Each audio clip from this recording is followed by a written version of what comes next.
Linda Barge from the Bruce Company is here taking your calls at 270-9933. Good to see you. Good to see you, Mark. Easter Lily next week. Next week, it's time. And we're starting to get lots of things in, but you're going to have to be careful because some of them can be placed outside.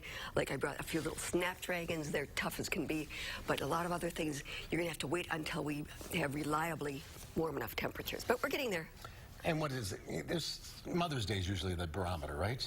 Mother's Day, you are reliably are past the danger of frost, and that's when you can start to put out, really warm things. But you can start with onion sets, and and broccoli and cauliflower. Those kinds of things could actually be planted in the garden.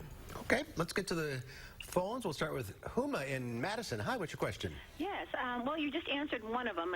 One of my questions was what date should we actually plant annuals, put stuff out. Okay. You said Mother's Day. Mm-hmm. And then the other question I have is that I have some roses and other plants that are perennials, and right now, at this time of year, they always look half dead. Mm-hmm. And I never know if they're fully dead, where I'm supposed to, I just basically want to, dig them out, but I'm afraid if I'm digging them out, they're actually alive and they'll come back. So yes. How do you know when a plant is actually dead and you can replace it? Usually, what I use as a rule of thumb, if the plant has been in the ground for many years, it's going to start to show some new buds and some new growth, usually the beginning of May.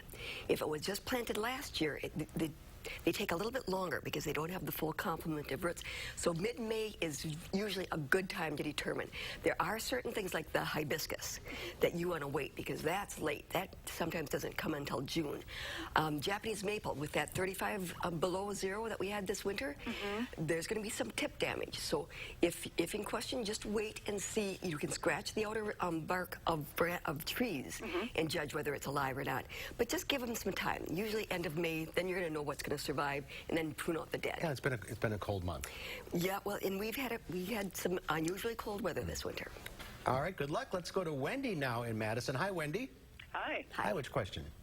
I've got a hydrangea right now that a friend gave me, and it's in a pot. I'm just wondering when I am going to be able to replant it in the ground. Okay. Now, if you were given a hydrangea during the winter, some of those are floral hydrangeas, and they are not intended to survive in Wisconsin. So we have a lot of them available inside our greenhouse right now, but those are not the type that are going to be hardy outside. How do you know? You check the container and look at the label and think about the time of the year that you're buying it, because our hydrangeas are just starting to be available on our nursery. So the houseplant ones that you see all year, those can't go outside? No. They're going to survive during the summer, but they're not going to overwinter. You put the pot out. Sure. And wait till after May. All right, let's go to Elise now from Madison. Hi, what's your question? Hi, I had a question also about a hydrangea, and I wanted to know, mine are quite old and they are flower just beautifully, but I wanted to know if I can divide them. I have two. Okay. I wondered if I can divide them or if that's not a possibility at all. What color flowers does your hydrangea have? One is the yellow and greeny one, and the other one is a purpley color. Purpley color.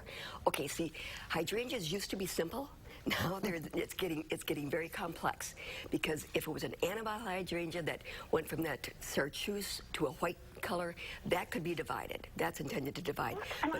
But some of them have woody stems, and then those you're not going to be able to very successfully divide that and separate them and have two plants. So it sort of depends upon what you have. It sounds like the woody ones. The woody ones, I would be hesitant to divide that in. Once you have one flowering, bring it into the Bruce Company and see if we can help you identify it, so that moving forward you know what to do. Those are more of a bush than a flower. Than a perennial plant, yeah. All right, we're out of time. If you're on the line, stay there, Linda. We'll talk to you off the air. We'll see you next time.